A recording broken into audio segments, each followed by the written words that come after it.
Okay, colleagues, we're going to make a start. I know it's been 7:15 and there are more people coming, but it is my great pleasure to welcome you here at the American College of Greece at our Plaka building. I'm Panos Vlachopoulos, the Vice President for Academic Affairs for the college, and I welcome you warmly on behalf of our President, Dr. David Horner, who is on his way back to the United States, otherwise will be with us, and all the faculty, students, and the administration. It is a great event today. It is a great pleasure that we host this event and we partner with the Athens Columbia Global Center, making our first joint endeavor. And I hope this is the beginning of many more discussions, initiatives together. And that's not just a wish. I think it's a reality that Greece needs. Greece needs more of open debates about democracy, about civic rights, about humanity. And I think the American College of Greece, the Athens Global Center, the Columbia Centers, they are positioned greatly in order to collaborate and do it.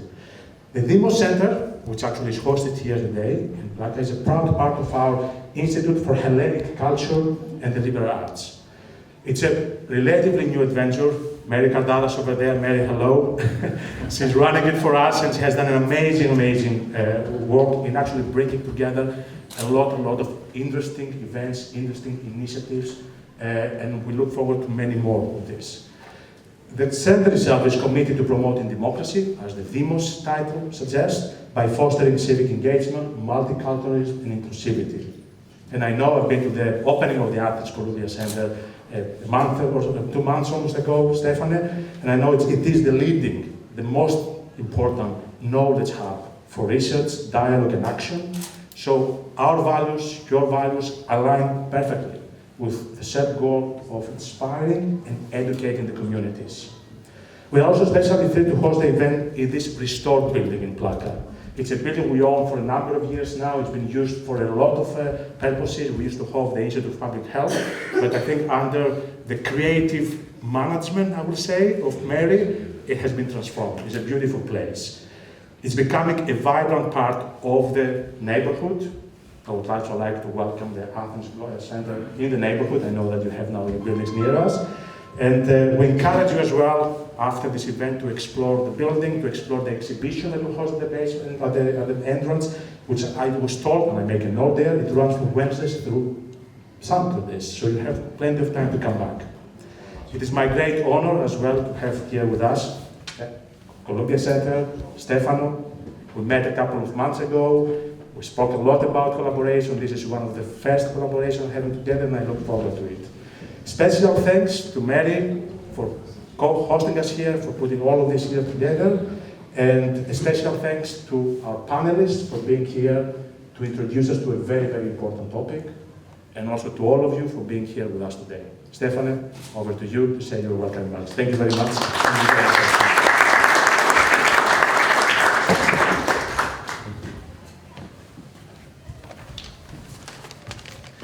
Great. Good evening from me as well, and welcome to the Demos Center. I'm Stefanos Gandolfo. I'm the director of the newly established Athens Columbia Global Center. And first of all, I'd really like to thank everyone from the American College of Greece. I'd like to thank Mary personally, first and foremost, from the Demos Center, because really, since we first met, Mary, if I may, I think we really hit it off. We've had a spark, the spark that you have in your eyes, and I think in everything that you do. A warm thank you to you, Panos, as well. Really, when we first met in the heat of the summer, it's nice that we're meeting in a slightly cooler temperature. And as you said, I really do believe that this is just the beginning of a very fruitful collaboration, because collaborations are really at the heart of what the center is established, what it is to do, what it is supposed to do. If I may, just a few words about the Athens Columbia Global Center and what we are aspiring it to be. Three things, what I'd like to call the three H's of what the center is. And the first is to be a hub of collaborations. And so what we're doing with what we're doing today with the Demos Center is really at the heart, but also what we're doing in this panel by having people from various universities, from civil society, and really bringing everyone together is at the core of what we're trying to do. The second is that we aspire to be at the heart of public discussions. with events like this one today. And the third is that we would want to be a home away from home for Columbia students and faculty to come and learn in Greece and to learn from Greece. And as Panos mentioned, thank you for the welcome in the neighborhood. We're going to be a stone throw away, so really this is a unique opportunity to bring, a new kind of interaction with the international global context that does not just depend on tourism in this part of Athens that right now is probably experiencing a touristic explosion.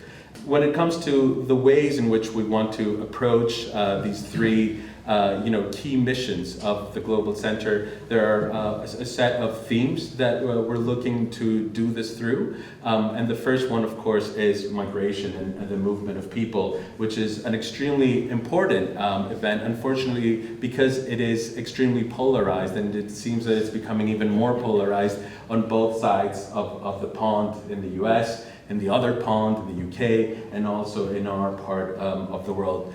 Some of the other themes that we are going to be focusing on is climate and the environment, a very important issue, of course. It's technology, innovation and entrepreneurship, and of course the classics and the arts. So these are all themes that we can explore together, and that's what we're looking forward in doing. I'd really like to thank all of our supporters, many of whom which are here in the room today, our partners, and of course I'd like to thank my team, Marili, Indre, and our newest member, Anastasia, for all the incredible hard work that they've been putting in the past few months in making this and other events become a reality. And so without any further ado, I'd like to hand it over to Paige Arthur, who's the head of programming at Columbia Global, who's going to be moderating tonight's panel. So please join me in welcoming our panelists. Thank you.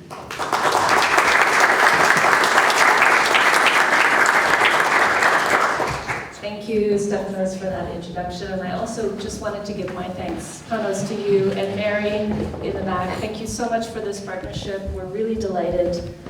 So the EU Migration Pact. So forced migration is one of the issues that Columbia Global is working on. Columbia Global is the umbrella entity at Columbia University that houses the global centers and many other parts of the university that are working globally, as the name would suggest. And the motto is thinking and doing. The idea is that we can bring the expertise of the university to real world problems. It's very simple to perform that kind of translation. And forced displacement is one of the issues that Columbia Global has been working on for many years. We fund projects all around the world, including here in Greece, that are designed to help in terms of policy, but also in terms of practice for people who've been forcibly displaced. That includes, training nurses as frontline workers to help migrants. It includes helping refugees through mental health interventions. We also have initiatives at Columbia Global to host refugee scholars in the humanities at a number of our centers in Amman and Nairobi and Santiago. So this really is something that we've been committed to for a long time. So when I was coming here, so I'm based in New York, and when I was coming here to Greece, I was talking to Stefanos about doing an event, and I'm personally very curious about the EU Migration Pact. I'm very interested to know how this is being received in Greece, and so I thought this would be an opportunity to discuss this. Forced displacement today is extremely complex.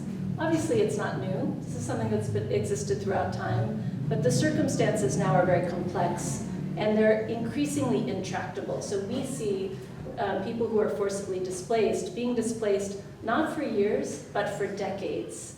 And so when you think about the international system that was created as a kind of stopgap measure, as short-term in its thinking, we need a kind of new way of dealing with these issues. And so I did have the question in mind: how is the EU Migration Pact dealing with that or not? So really the goal for tonight is just to understand a bit better what this is. It was passed this year. it won't be put into practice for another 2 years, so there's time to understand it better and to understand the implications, not just for Greece, but for the rest of Europe and the world. And so, also the objective is just to get some different perspectives on what that pact may or may not mean, because there are different perspectives on this issue. So I'm extremely delighted to have this panel here tonight, bringing together academia, people with experience in policy, also civil society. These are, really the perspectives that we need in this kind of difficult moment.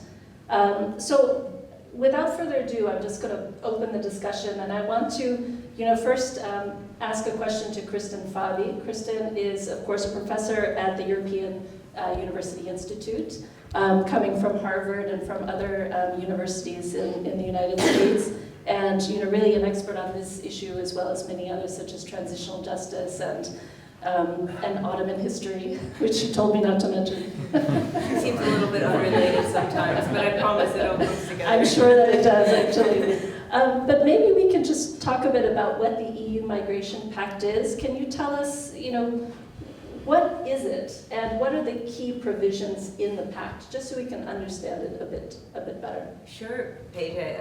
Is this on? I think so. Maybe yes. Okay.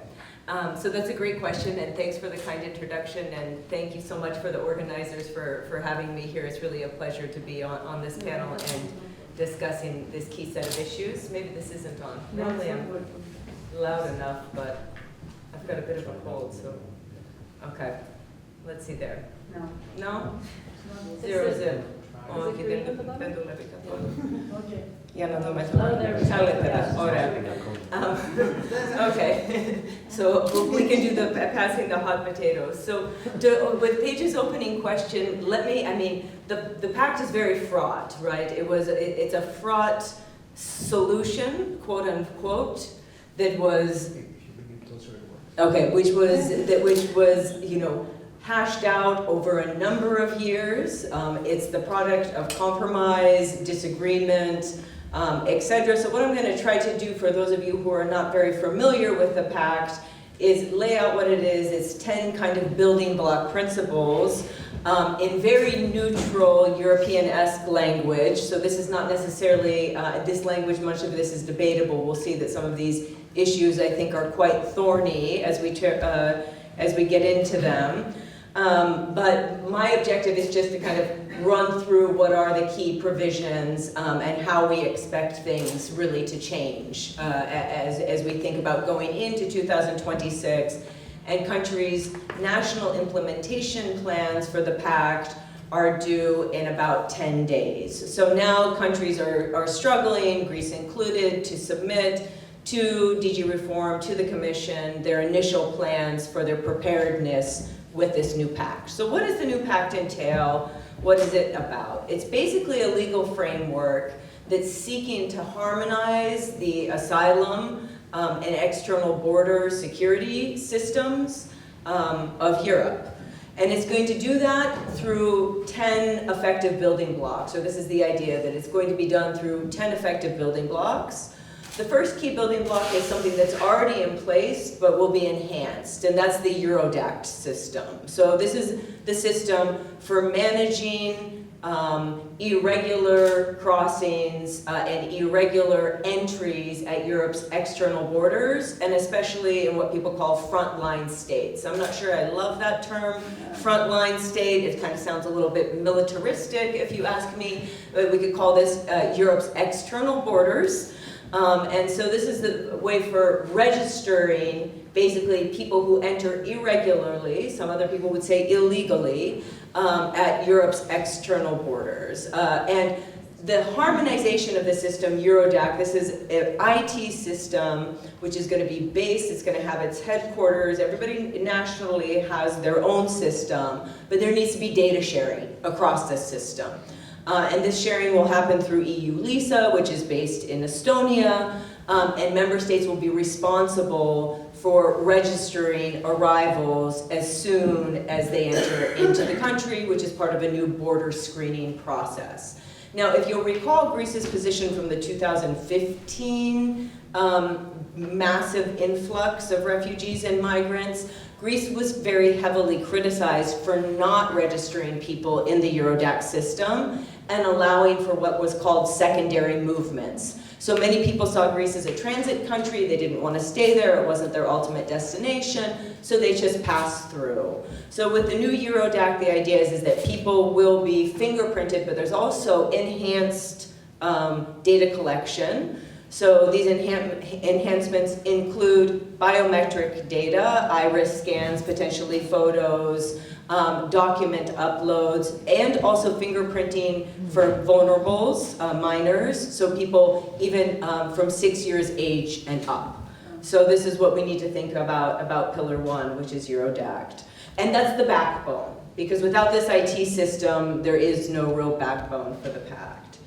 The second is a new system to manage migration at the external border. So this is basically the screening mechanism. They want to have a much more uniform screening mechanism across European states. And so the idea is to harmonize the screening mechanism at Europe's external borders in a way that is more cohesive and we can talk a little bit about asylum procedure regulations, but there's some normalization of asylum procedure regulations as part of that. The third point is a point that, again, Greece confronted quite heavily, I think, in 2015 and up until 2019, and still struggles to deal with, which is the provision of adequate reception standards of living upon arrival. So there is an obligation through international norms and laws to provide for what's known as first and secondary reception for asylum seekers. And there are minimum standards that need to be provided. For quite a bit of time, many of those minimum standards were not provided, especially in states on Europe's external borders because of large influxes. Other states didn't want to provide those adequate living standards. And we have now, then we moved from 2015 kind of up through 2000 present, in which we have this hotspot approach of new reception centers, some closed and controlled, some open, some referred to by others as detention centers. And so kind of a harmonization of reception procedures and adequate living procedures and protections there. The fourth pillar is fair and efficient asylum processing. So this also involves the designation of some thorny issues like what are safe countries? So where can people be returned to? And what is a designated third country that's a safe country? So if somebody comes through Turkey, is that designated as a safe country? Also involves fast-tracking procedures. I won't talk too much longer, but return is the next point, because the other big key is the asylum procedure and what's called the return procedure will happen together. So if you are not eligible for asylum, you will move into a new track, which is basically a provision for either voluntary or forced return to your country of origin. The sixth pillar is effective and stable responsibility sharing across the Union.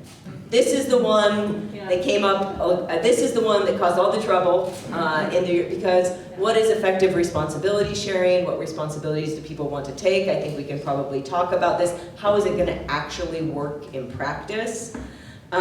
This is linked to Pillar 7, which is making solidarity work, so taking some of the burden off of external border states at Europe's external borders.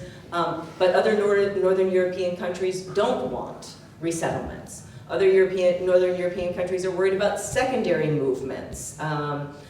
So there's a lot of contestation there.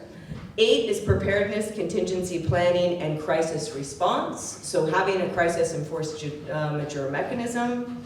New safeguards for asylum applicants and vulnerable persons, and I hope Sofia will maybe speak to us a little bit more about that particular issue, which is very key. And then finally, resettlement, inclusion, and integration, more harmonized protocols for resettlement, inclusion, and integration. This is a long way to go, though. So I would say Eurodac is the backbone, but each of these other pillars kind of form the legal framework of the pact many of which are contested, and many of which there's a lot of contestation between what should be derogated down to the nation state level or the member state level, and what should be taken care of at the European level. So let me leave it there. I spoke for quite a bit, but it is a lot to get through. It took more than 4 years to debate and to hash this thing out. I know, but can I ask you one more question, just as a follow-up? Sure. Because this is a really kind of useful and concise description. But can you tell us, maybe, in a minute or less, why do we have a pact? Like, what are some of the key challenges that this is designed to solve? Is it mainly security? Is it mainly around the responsibility sharing? What in your view is really driving the I think we're moving into an era, broadly speaking, given this is aside from any political recommendations in which people have more concerns about border security. So whether that be because of the war in Ukraine, because of the conflict in the Middle East, because of instability in what's happening in North Africa or in Sudan or in the Sahel, people are more concerned about issues of border security. So I would say that is one fundamental reason, but it's also about fairness, both within the union itself and trying to provide some sort of cohesive solution for the union so that the European Union, just like it was threatened to be torn apart during the financial crisis, it's not also threatened to be torn apart by virtue of the quote-unquote migration crisis or the migration issue. So I think it's a combination of Europe maybe needs an external border. On the one hand, many people agreeing with that, there needs to be something in place, but also cooperation and coordination within Europe proper. Yeah, and I think that's a good moment to maybe turn to Nico and talk a little bit about this idea of responsibility sharing and having kind of a solidarity approach so that the union isn't tearing itself apart over this issue. Nico Lampas is a professor of history, philosophy in the ancient world at DeRee. So we're very excited to have him tonight. And he is also an assistant professor in international relations and European studies. So Nico, let's talk a little bit about responsibility sharing as a particular component of the pact. And also, what, from your perspective, is the role of Greece in this? I think that people talk about Greece as a frontline country, right? And therefore, having particular burdens when it comes to migration. So how do Greece's priorities compare with the priorities of other EU countries, and how did this help to shape the pact? Thank you very much, Paige, for this wonderful question, and thank you very much to the organizers. It's an honor to be among this esteemed panel. Now, Kristin made a wonderful introduction about the Eurodac system. Now, at the very heart of the European Migration Pact is the Dublin regulation. Okay, now the Dublin regulation is currently at its 4th version. Okay, we had 3, they didn't work very well, so now we went at the 4th version. Now, the Dublin regulation is responsible for managing the secondary movement within the European Union, essentially the heart of the responsibility. Okay, the problem is that, according to the Dublin regulation, there is a very straightforward attitude. Okay, the country, whoever the applicant arrives first, is responsible for dealing with his application. Straightforward? Yes. Practical? Not a chance. The problem is that when an immigrant, when an irregular or any other type of immigrant decides to cross the Mediterranean and come to Europe, because this is very important, the majority of the people who left Syria, the majority of the people who left Libya, okay, are still in the neighboring countries. Okay, they're not in Europe. Europe hosts close to 1.5 million. Okay, Jordan has 1.2 million. Turkey has close to 5 million. So there is no massive refugee movement that will alter the balance of the European population. Okay, or at least we haven't seen it yet. So the Dublin regulation is responsible for managing who the people that arrive in certain countries, whether they can go in other areas, specifically family reunification, okay? Because if a family is split in a way, and the person enters, one person enters Greece, the other enters Portugal, okay? How can we bring these people together, okay?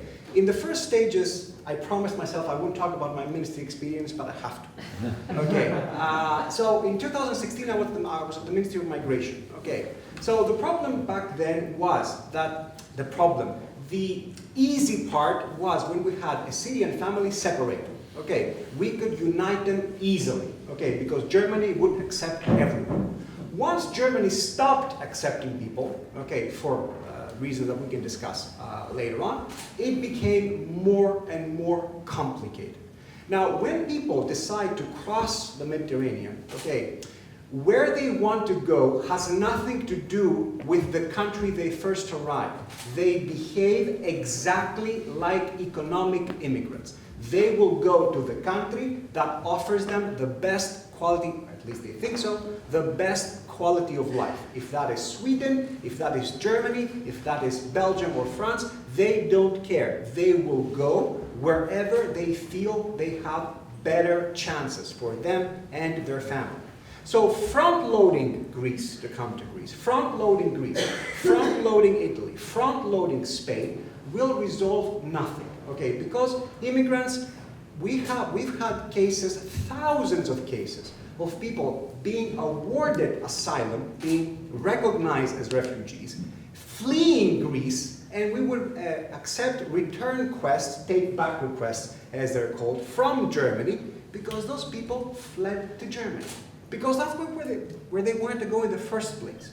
Okay, so making the European Migration Pact more strict or more forceful, okay, if it does not address the push and pull factors, and that's where Greece could have contributed more in the debate, okay, by trying to persuade the EU to address the push and pull factors. Okay, one of the proposals that didn't pass the negotiations was that Germany would foot the bill.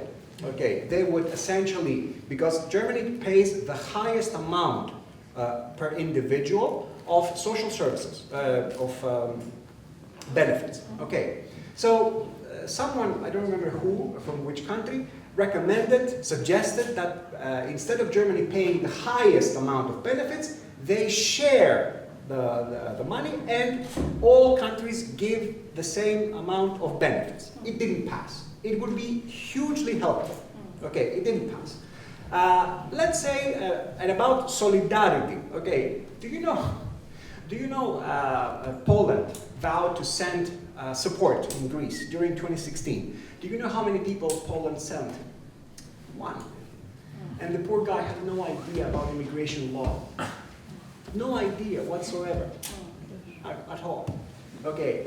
The UK, I had a colleague from the UK, and one time he comes to my office and says, "Why do so many people from Dubai want to come to the UK?" Initially I thought he was joking. Then I realized he was serious. And I said, "Mate, you created the country. It didn't exist before you. You're kind of responsible that these people are there. Okay, so when they lose their statehood, okay, it's the most severe punishment that any Middle Eastern can suffer. They kind of want to go to the place they know best, and that's the UK. Now, whether Greece can actually contribute, Greece can contribute a lot. Okay, because yes, I have been a critic of the Greek government in how they deal with migration, because we deal with migration in a way that essentially the whole thing is over. We're done with migration. It's not going to be an issue anymore because we're not seeing the extremely high numbers that we experienced in 2016 and 2017. Okay, maybe the numbers will never come back again, but the problem will not go away. People will not stop moving. It's in our DNA. Okay, as long as there is strife, as long as there is conflict, as long as there is skirmish in the world, people will move. Now, Greece, yes, has done a lot to address the issue. Okay, right now it's Europe's turn. Okay, I think that's the main take from what I wanted to say. Thank you. So another follow-up question. So, as I understand it with the pact, the responsibility sharing, the provision is that countries need to either take some of the refugees or they need to pay the so-called frontline countries. I mean, what is your take on whether or not this will actually effectively balance the kind of responsibility sharing? Well, judging from the track record, I think it will not go very well. Yeah. I'm very optimistic about the EU Migration Pact, as you probably understand. Judging from the March 2016 agreement between Turkey and the EU, I think it will go very poorly because they established a ratio of 1-to-1 resettlement. For every one person we sent back to Turkey, one person from Greece would leave to Europe.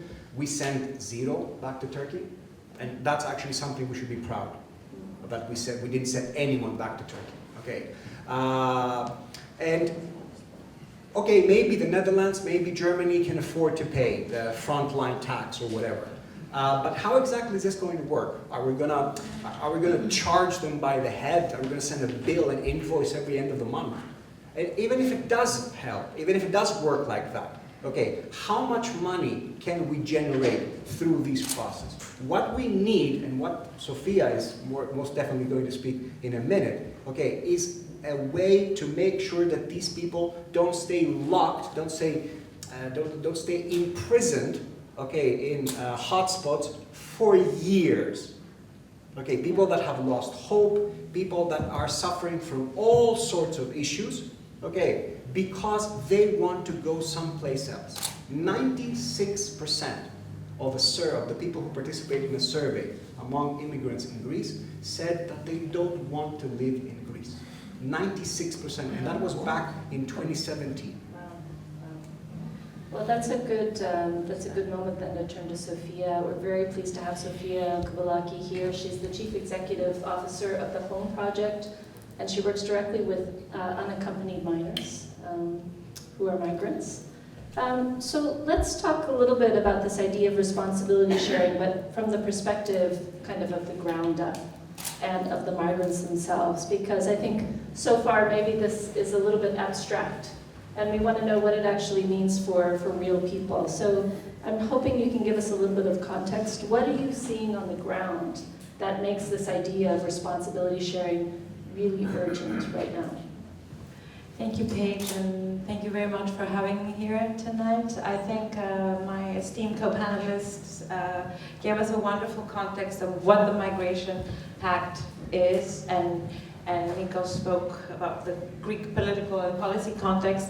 I would like to zoom us on the ground on what is happening in Greece right now, and maybe just to give you an idea in terms of numbers. Nikos spoke about 1,500,000 refugees in Europe. 1 million of them is in Germany.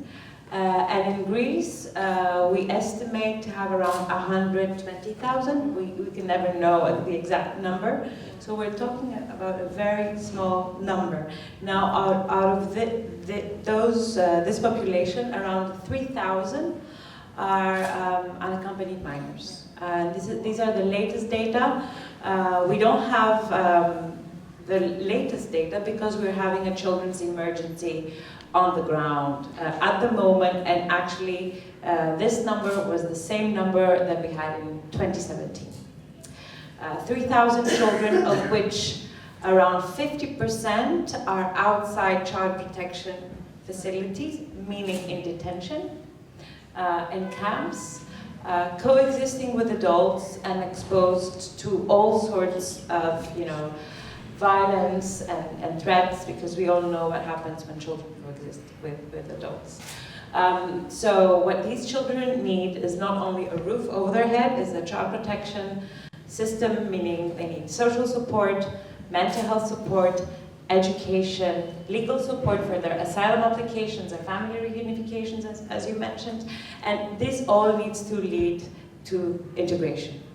Whether that's in Greece or in another European country where we reunify them with their parents. So in what we've seen, it's not clear yet how this Migration Pact will be implemented, and that's also the biggest gray zone, especially for vulnerable people, but it's not going to be in a good way. Meaning that, you know, when we are talking about border security for irregular migrants, all of these children are considered irregular migrants, of course, because when you close legal routes, illegal ones are going to open. It's like water, you know, human movements across the history of humanity are like water. When you close a passage, they are going to find another passage, and the most vulnerable always pay the price. Now, we have seen through our experience the past 7 years since the Home Project was created that it is possible not only to integrate these children, but to turn them from a burden to an asset. Europe, until 2050, needs around 50 million people of working age to resolve our demographic problem. So, I mean, I'm talking numbers again so that we get an idea that if we want to integrate these people, we can. So it's a question of political will, and Europe has shown that it can integrate, it can do this. Look at what happened with the Ukrainian refugees. So it's very much a question of narrative, and I'm very concerned that the EU Migration Pact influences the narrative in a very negative way. Now we see, and we have experienced ourselves the rise of the extreme right, with movements, you know, getting into shelters for unaccompanied minors, attacking the children, and then the police arrests the children and not the perpetrators. So that all contributes to, you know, this very negative narrative, you know, that refugees are aliens with 3 hands, you know, 4 ears, very different than us, and that's not true. We have seen that if we manage to create these channels of support, enabling these children and adults to arrive at a point where they have equal access to opportunities, then miracles can happen. You know, we have kids that, you know, have Hollywood stories like, you know, child soldiers, child brides that now are in the US, in universities. They're studying. One of our first children has started working at the Organization of Economic Cooperation and Development at the Public Governance, and he's a graduate of Sciences Po. We have 7 kids at Dewey with scholarships, and thank you very much for this, because, you know, when academic institutions lead the way, create these spaces for conversation, you know, highlighting these issues, giving opportunities to these children, then you're helping us change the narrative. And this is very important. And you spoke about, you know, the new data system and how countries need to harmonize. Again, zooming into Greece, I'm just going to talk to you about EU funding, just to give you an idea. The AMI funding, the Asylum, Migration and Integration Fund, is under the DG Home, and is the fund that finances all refugee issues in Greece, but in the whole of the EU. The AMI intermediary body, funding body, is the Greek Migration Ministry. Just to give you an idea, shelters for unaccompanied minors haven't been paid for the last 8 months. And we're talking about very difficult operations with children with very high vulnerabilities. And I mean, the only reason we continue to operate with high quality standards is because we are also funded by the private sector. But many of the rest of the organizations that operate shelters haven't paid their staff, their suppliers, they're imposed fines by the National Labor Authority. So, and within a context that the finances of the Ministry of Migration are collapsing. There are no interpretation services in the asylum service. There are no guardians and escorts to bring children from the islands to the shelters. And camps have not been paid, cannot pay their catering services. So how exactly are we going to be able to implement, a demanding pact that demands a lot of infrastructure that we never had? And right now we cannot even manage, a very small number of people if we compare this to Germany or with what is happening, in the rest of the world. So many questions. Unfortunately, we're not very optimistic on the level of, policy from like a top-down approach.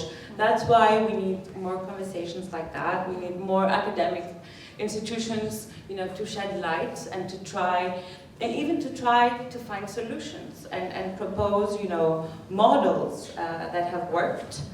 Because it's not that we have to reinvent the wheel. We just have to make a turn. And it is possible to integrate these people, and especially these children. They can be a great asset to any society that has them. Yeah, and I think that's a really, really important to highlight kind of the most vulnerable among us, and how these gaps in kind of this idea of shared responsibility and solidarity, that this is something that is shared to take care of our most vulnerable.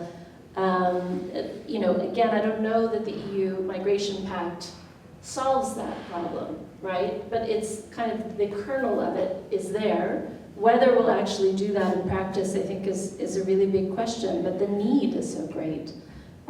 Sophia, you talked about narrative and changing the narrative. The narrative is very much about security. I think as Kristin was highlighting, I'm from the United States. We just had an election. You may have heard about that. Migration is very much seen as a security issue in my country as well. So I have a question, for anyone here who wants to take it, about how you balance security and humanitarian concerns, right? Because the concerns are there. We can't just wish them away. And so, whether that's economic security or physical security, how can you balance both of those, security concerns and the humanitarian obligations that states have, that people have, that individuals have to help? Okay, so pretty bad with this mic today, but there we go. So thanks to my co-panelists. I think these were some great questions. And how do you balance this security versus humanitarian narrative? I do think the narratives are so important, and the integration is very much the key in some ways. And integration is a two-way street, right? So you have to also realize that if the first thing people encounter upon entry into a country is forced detention, very, very, very uncomfortable processes of asylum screening, etc., where they do not have access to translators, they don't feel they have access to due process, what have you, their impetus or their motivation to actually integrate into that host society is going to be very low, even if the host society wants to receive them. And so I think, in some ways, one thing I like to always remind people is that when you are dealing with issues of migration governance, the first impression you give is oftentimes what you will get on the other side in terms of cooperations with the rules and laws of norms of the country. And so you may want to put up a very, very securitized front. I understand that perspective. I understand where those people are coming from. But on the flip side, if some 5 years later you're going to have to pass a regularization bill to fill labor market gaps, which is exactly what happened in this country, because they didn't have enough people to fill fundamental jobs, you better wonder if people are actually going to come forward in that regularization scheme after having experienced a state that treated them as basically a securitized object.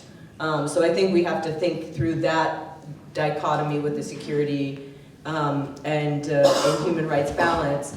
And then I think the second thing I'll say there is, I'm very interested in these issues of first reception, and when you ask host communities, because although the numbers in Greece are low, there are some places that were very overwhelmed in certain periods of time, and other places that have felt very overwhelmed, that their way of life has been challenged. But people oftentimes talk about wanting more integration infrastructure. They say we would be better, we'd be more okay with all of this if it just felt more controlled and there was more organizational infrastructure for integration. So when you look at public opinion, that's there. I think with this hotspot approach to first reception, something interesting happened. It's a bit academic, but this is what I talk about and argue about, and I think there are real questions we need to think about with this new approach to first reception. Because on the one hand, these closed and semi-closed access centers, a case can be made that they're safer. Not when you're mixing children and adults, and not, maybe when they're covered in barbed wire, but a case could be made that they are safer, more sanitary, and easier to provide services in than these open camps like Moria or in Vati, what they were calling the jungle. Some of these places were very unregulated. So in some ways, those camps addressed humanitarian concerns, but they did so in such a securitized way. They were very much a democratic compromise. The question with that is, where do they end? Now arrivals are in a new place. Now arrivals are in Crete. Now arrivals are in Rhodes. Do you set up another one of these? Do you keep setting these up everywhere? They're very expensive. Do you do this in lieu of creating a social protection service for children and other things? So I think we need to think about some of these costs of first reception, because the other number that, quite a few numbers have been bandied about, but Greece also has the largest amount of help, right, from Europe Central in terms of funding through MF. It has the largest number of staff from the European asylum system assisting the Greek Ministry of Migration and Asylum, and including Frontex. And before 2011, there wasn't really an effective asylum system in this country. So it's, and the ministry itself is a bit of a hot potato, right? People hang on to it for a little bit and not too long, because it's very, very, very difficult to manage for all of these reasons that Sofia suggests. So I think when we're thinking about this, humanitarian security trade-off, it's a very thin tightrope, and where you put the money is where it's kind of, we say in America, you put your money where your mouth is. So it's difficult. Yeah, please, Sofia. On that point, and thank you, Kristin, it's if the money arrives its destination. That's also another question, because where is all this money? Also, I think it's important to note that in these new hotspots, first reception centers, however we want to call them, NGOs don't have access, media don't have access, so the reality is we don't really know what's happening. We know from the kids' testimonies, and what we learn is not good. And it's never good when, safe zones are overflowing, kids are coexisting with adults, so I'm not sure to what extent, I'm not sure, because I don't know, we don't know, to what extent human rights are being respected in these hotspots. Now, to answer your question, I don't think, even security concerns can be resolved with more violence.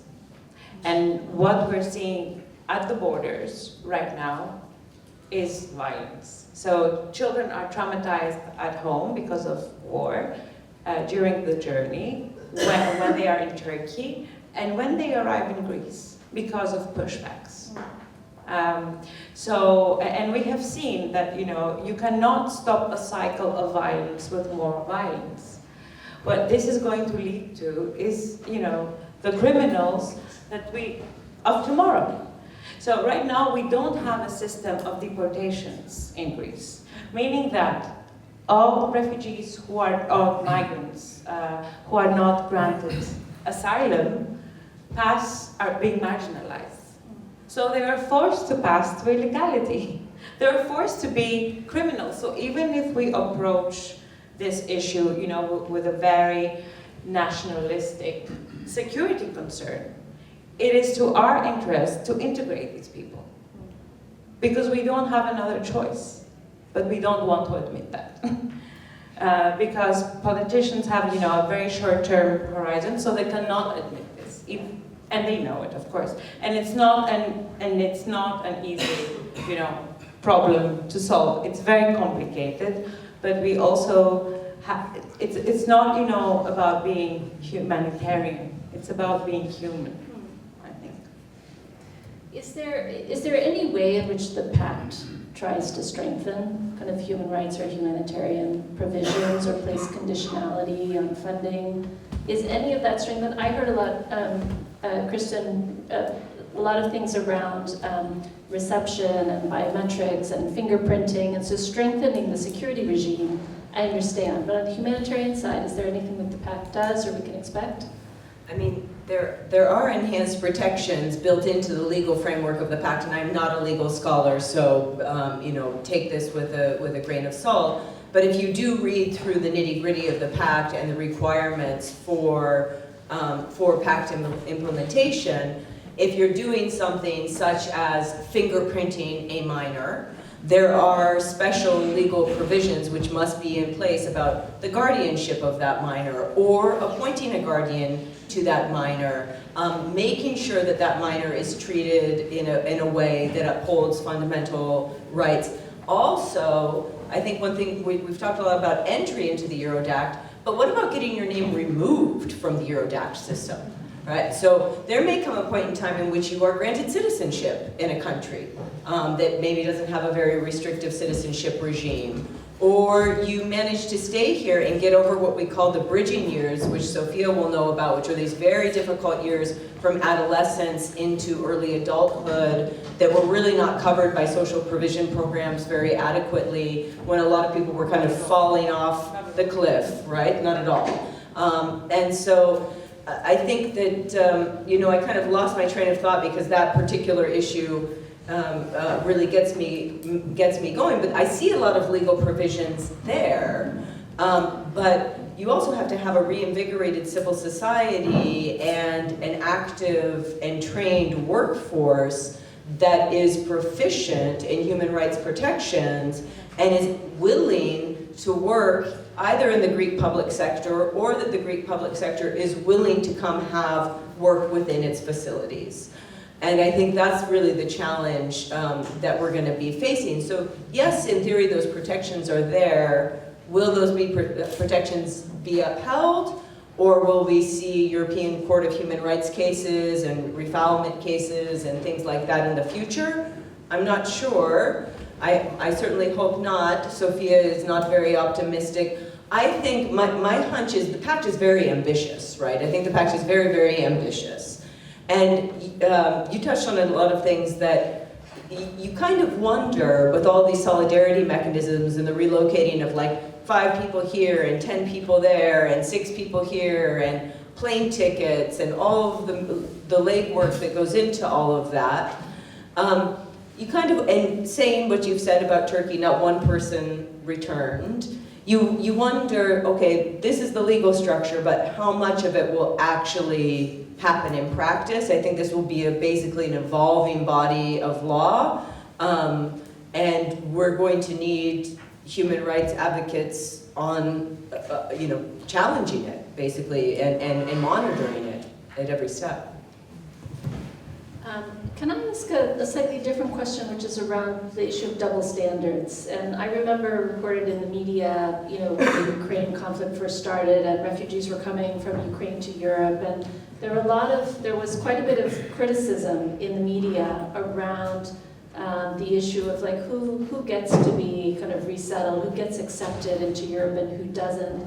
Is that still an issue with the pact? Is there some way in which this new migration pact tries to address the issue of double standards, or is it just still there kind of hovering over the discussion? Unfortunately, the issue of Ukraine once again revealed that there is an intrinsic and an entrenched bias within the EU. Okay, when the first refugees from Ukraine started to appear, everyone was so happy to accept them, so eager to accept them. And obviously these people should have been accepted. They were in dire danger. But awarding someone subsidiary protection status before they even apply is scandalous. it would be the equivalent of giving someone halfway to citizenship in case they need it, just in case, if the situation arises. And the Ukraine issue has revealed that there is, I don't want to use too extreme words, but there is something rotten in the Kingdom of Denmark, okay? Because I recently completed a study with a colleague from Poland, and we did a survey in young adults in Poland and Greece. Young adults in the literature are people from the ages of 18 to 29. And what we found was very surprising. Apparently, we did a comparative study between on attitudes of the host society between refugees from Ukraine and Southwest Asia. And apparently one of the factors that differentiates the attitudes of young adults vis-a-vis refugees from Southwest Asia and Ukraine is gender, which is inconsistent with everything that we have seen in the literature so far.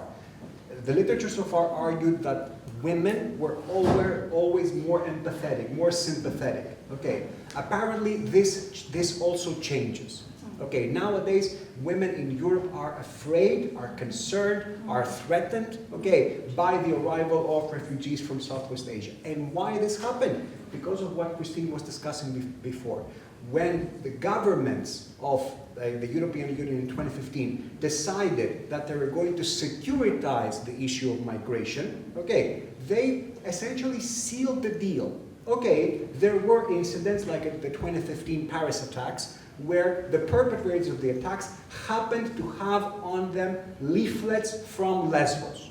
Okay, do you know how easy it is to forge a leaflet, an application asylum? It is ridiculously easy.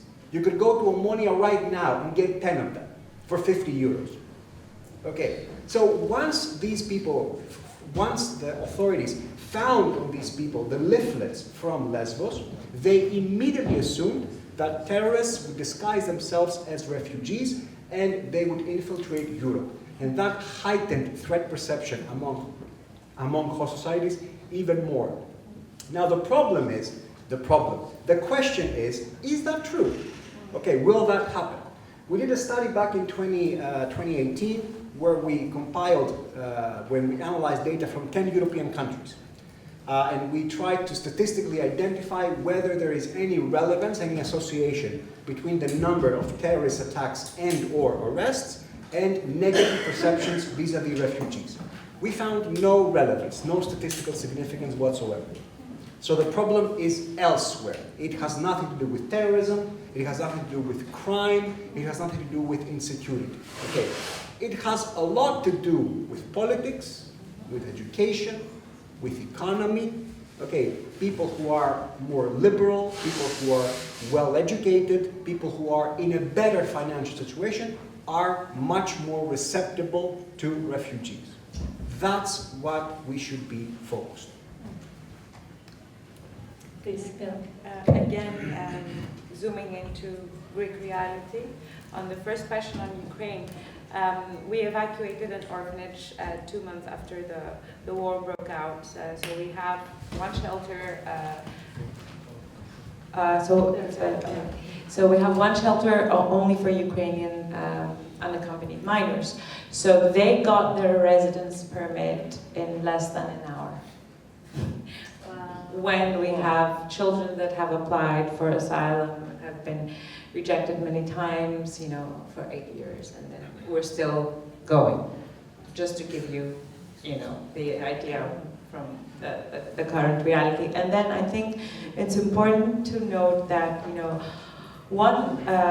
an institution that is a victim of this negative narrative is also civil society. And especially in Greece, we are seeing all the NGOs, the word NGO, you might know, it's very negatively, has a very negative connotation. So when you are saying that you work for an NGO, people think that you're some kind of a fraud, that you're stealing money. Now, if you're working for refugees, you are a trafficker, involved into a crime. So it's like we're all involved in this, darkness. As Nico said, it's not about the reality. It's not about the facts. It's not about the numbers. It's about fear. and you know, media, and I will dare say even the government encourages that narrative. Now why, it's another discussion. Yeah. I want to make sure that we have enough time for questions, so I want people to start gathering their questions together. I'm not exactly sure how we're going to do this, if we'll have a microphone. So someone will come around with a microphone.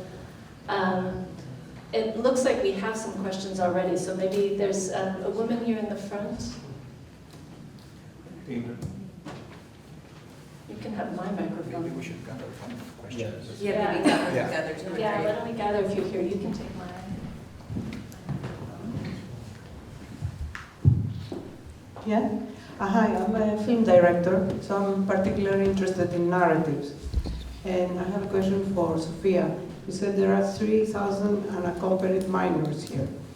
And so my first part of the question is, can you describe a little bit this population? Like, are they orphans? Are they abandoned? Are they what?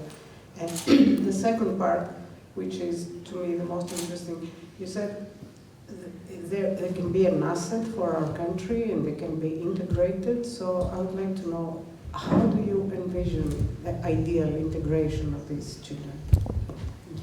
I think we're going to take a few questions. Do we have other questions?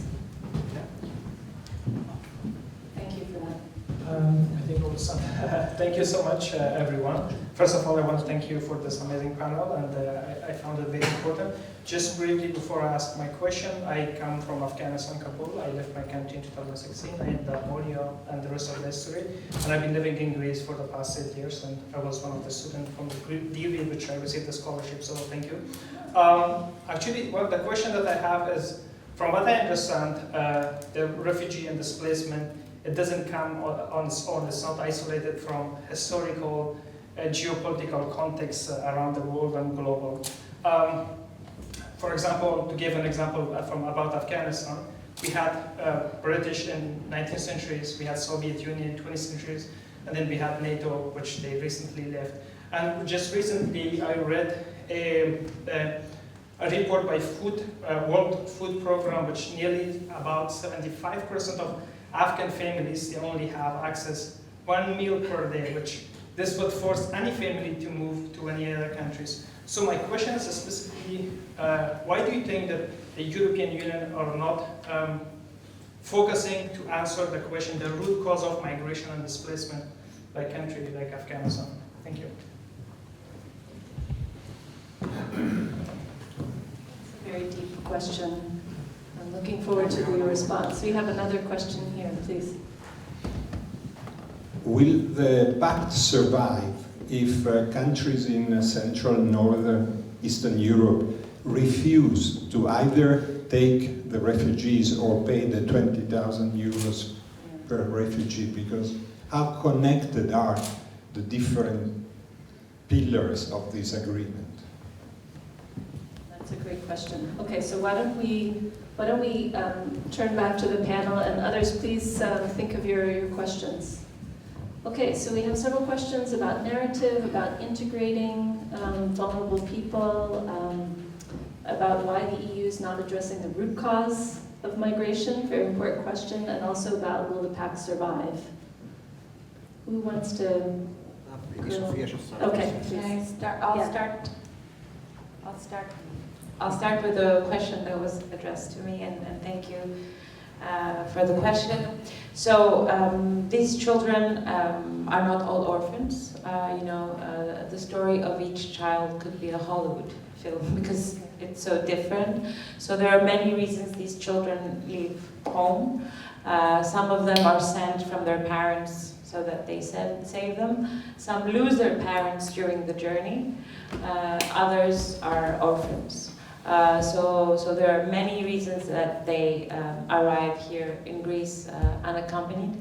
Some of the children we have under our care are also separated by their parents or a family by the public prosecutor for minors. So these children right now we have children from 60 different countries. 60. The majority, the demographics of the population keep changing according to what is happening in the rest of the world, but also according to migration routes that close, the legal ones that close and the illegal ones that open. So right now, for example, the majority are children from Egypt. And why is that? Because Egypt doesn't have a war. Because there's a new illegal migration route that has opened from Libya, Tobruk, straight to Gavdos, Crete. And this route opened because of the recent Italy-Albania deal that some of you might have heard, that whoever is arrested on Italian waters will be sent to a detention center in Albania. So that has led to the opening of that new route.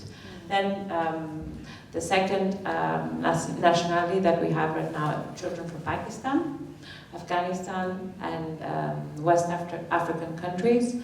And we have children from Ukraine, but in Greece we are the only shelter that protects them. So the majority of these kids are teenagers, over 14, but there are younger children, and the majority are male, because from these cultures, a boy at 12 years old is considered a man who is ready to take over his life and help the rest of the family.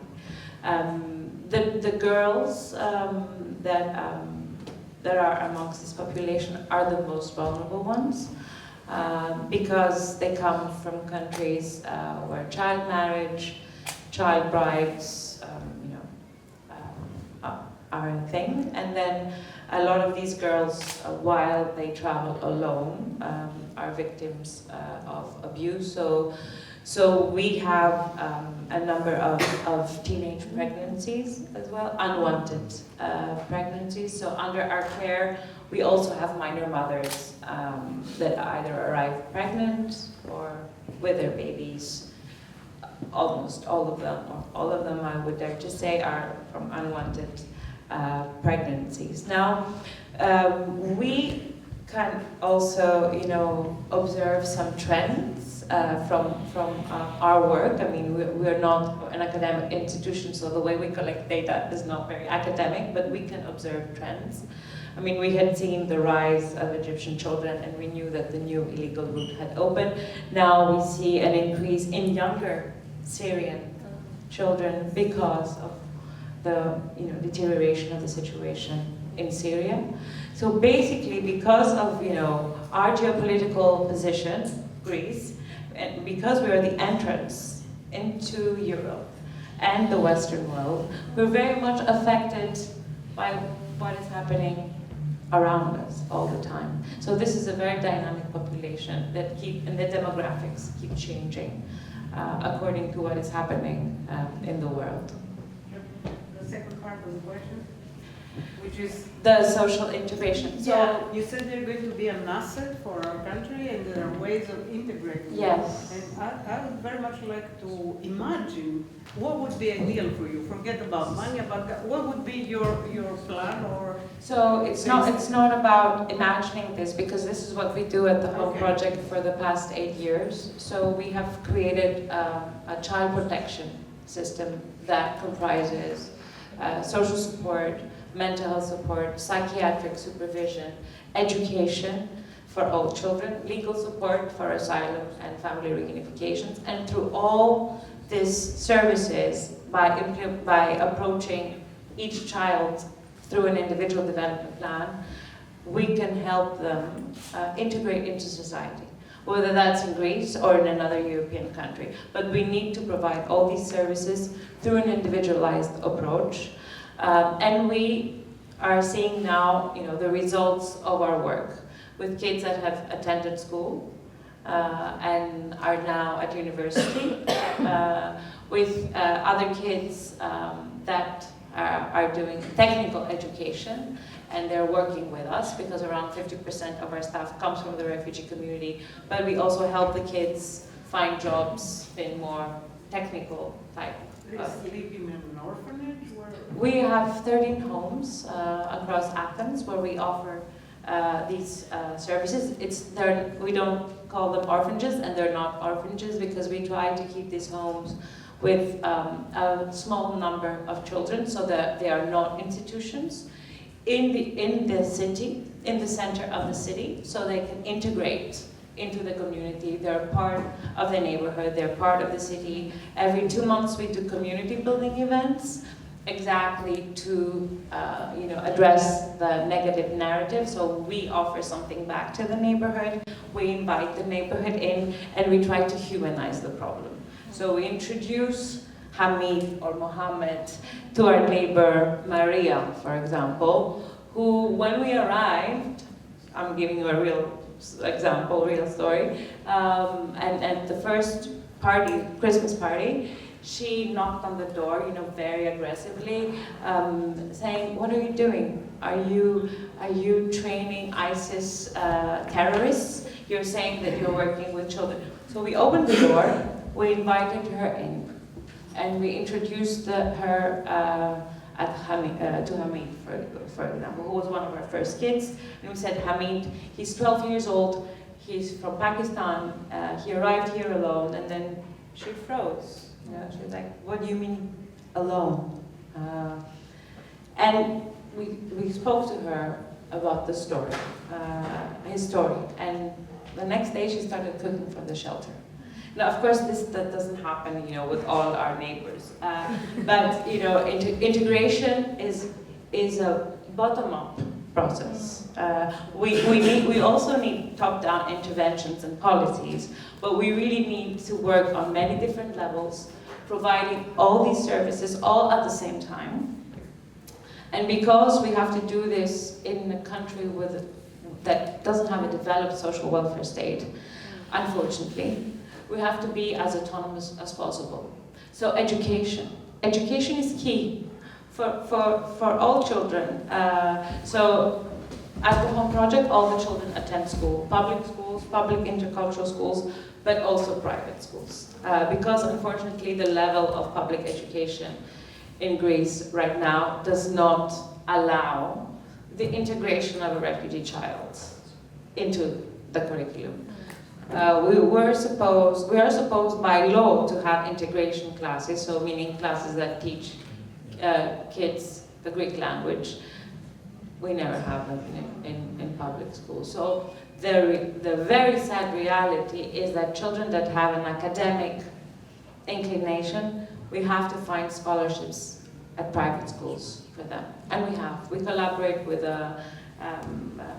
Lycée Franco-Hellenique, Athens College, the American Community School of Athens, and Moraitis, where we have kids attending the school. So kids have graduated from these schools and are now at university.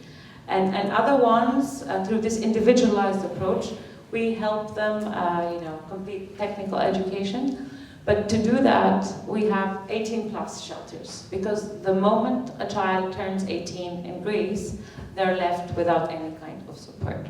So we have to be there to continue to support them on the way towards autonomy. So integration, because everyone likes to talk about integration, and it has become such a trendy word.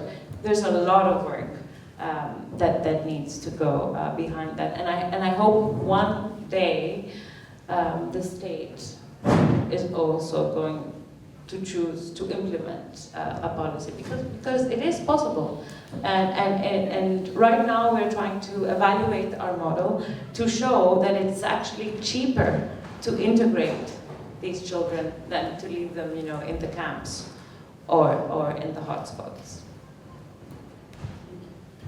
So the question about European security is surprisingly easy to answer. Okay, why doesn't it want? There are two reasons. The first one is systemic. There is no common European common foreign policy. And the second one is a practical one. Okay, there is no willingness. And that plays to your question, what will happen to the European Migration Pact if countries decide to simply not uphold it? It is already happening. Okay, we have Germany threatening, we have the Netherlands taking a more tough stance, so we don't really know what is going to happen. Okay, now, if the EU were to address issues in Afghanistan, the EU would require a unified foreign policy. The EU does not, and it is unlikely that it will have a unified foreign policy. Okay. I'm sorry to speak about the Afghanistan, okay, but people from Afghanistan had to prove for years when they came here that their country was in a civil conflict. Okay, because the US was there, okay, NATO was there, and everything was peachy for the EU. Okay, there was no war, no conflict, no nothing, no problems. So authorities in the EU were concerned, were surprised by the fact that people from Afghanistan continue to arrive. Okay, like why? What is going on there? And when the US left, and in 2 hours the Taliban took over the country, the EU was like, oh, that's what they were talking about. That was going to happen. That's what was going to happen. Let's see, I'm also bad with this mic. Let's see, that's better. Yes, no common European foreign policy, and a general trend in foreign policy writ large. I think there's two things you have to think about. So one, Europe is contesting itself with the colonial legacy to go out and have a kind of active interventionist development policy in much of North Africa and other places in the world, South Asia, would not be very welcome. Right. So, and I say this as American, who has, where there have been many foreign policy follies across the Middle East, the region that I study especially, but, it's also a matter, again, this two-way street. So, dealing with some of these core issues in what we call sending countries, there are a lot of ideas that are being proposed. There's been this idea of like, okay, well, really, there's actually a global war for talent going on. Or there should be the European talent pool where we, or there should be more circular schemes where maybe actually people from Europe want to go get some experience in Africa because the future is Africa. The future is not Europe demographically and otherwise. Maybe Europeans would actually like to go and learn something, So there are ideas, but these are ideas that are hard to scale. And one of the things that I like that Sofia said especially is that in integration as well, there are ideas that work, but scaling them is a real challenge. Scaling them is a real challenge, and sort of getting at lessons learned in best practices and merging that grassroots part with the need for some sort of state oversight, otherwise states get very uncomfortable. And also bringing in host communities. And these are prolonged processes as well. They're processes that take place over time, and politicians really like to solve crises. Okay, so as politicians really like to solve crises, it's really great to be able to have solved a crisis, to have had a solution. But integration is a protracted issue that takes place over time. Will the pact survive? I think the pact will just kind of evolve. I mean, this is my hunch, is that it will evolve between now and 2026, when it's actually supposed to go into force. It will evolve from 2026 onward. And international organizations, multilateral institutions, like the European Union, they have an ability to be pretty, or even international organizations in general, whether you're thinking about IOM or UNHCR, they have a pretty amazing ability to be pretty elastic and not collapse. If you think about it, if you think about that, if you think about it really. So everybody's talking about these institutions in peril. There's a lot more elasticity in these institutions than I think we oftentimes give them credit for. The thing we have to ask ourselves is, are the workarounds that we like to solve these solutions? So the workarounds of these, that they come to workarounds that we like, and temporary workarounds tend to become permanent policy. And so we need to look at the direction of those temporary workarounds, because if they're eroding fundamental rights, an institution that I'm more worried about is the institution of asylum itself, rather than, let's say, the EU writ large. I think there are many people these days talking about the erosion of the asylum system because of fast-tracking procedures, because of a lack of access to appeal, interpreters, language. And we have to think about why that system was put in place in the first place and what needs to be done, I think, to uphold it, I think is very important. And it's easy, I think, to, and as a foreigner, I need to be quite careful. I don't like to criticize other people's countries, especially knowing what's going on in my own. But I do consider Greece to be also partly a home in some ways. And having gone from no asylum system in 2011 to at least some semblance of an asylum system is not a non-accomplishment. I think we have to, we do have to give credit for the starting points, which was basically, Greece just did migration policy through a series of backdoor regularizations whenever they needed to get people on the books. And that's what happened with migration waves from Eastern Europe for years and years and years. And people now like to claim that that was a success story. And because Albanians integrated to Greek society very well, and there probably should be a little bit of pushing back against that narrative, but we are living in a different world now. So I think the institutions probably won't collapse, but will the workarounds and the evolution of the pact be in the direction that we like? If I may, I'm glad you mentioned Albania because it's considered for many a success story, especially in Greece. But it also reflects exactly the frame of mind that politicians have when they speak about integration. They don't mean integration, they mean assimilation. Okay, because the first generation of Albanians that came to Greece had to learn our language, learn our customs, learn our way of life, okay, and later on they became the success story. Now, the second or third generation, okay, that is exhibiting some of the traits that Mark Sageman writes in his book, Leaderless Jihad, okay, there is some element of radicalization when you have no sense of identity, of national identity, because these kids are not exactly Albanians and they're not exactly Greeks, okay. Now, we should be considering, and we're not, unfortunately, that maybe the assimilation / integration system framework doesn't exactly work. And if you go to the Netherlands right now and you hear the discussion about the 3-zone or the 2-zone integration system, okay, they mean assimilation again. They don't mean real integration. They mean how can we make you like we are so that you don't cause problems for us in the future. So I think that we had three such rich questions that we've now run out of time.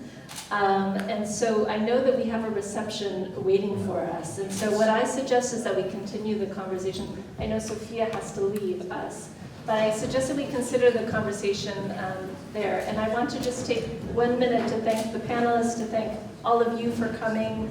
I think we've had a very interesting discussion where I certainly have learned a lot about the pact and how ambitious it is, but all of the challenges around narrative, around just the details of implementation, around the whole challenge of integration, what that actually looks like, in different countries. I think this, balancing security and humanitarian concerns, we've really covered a lot of territory in this discussion, but it's just the beginning, really, right? And we have until 2026 to sort some of this out. But thank you so much to our panelists. Thank you.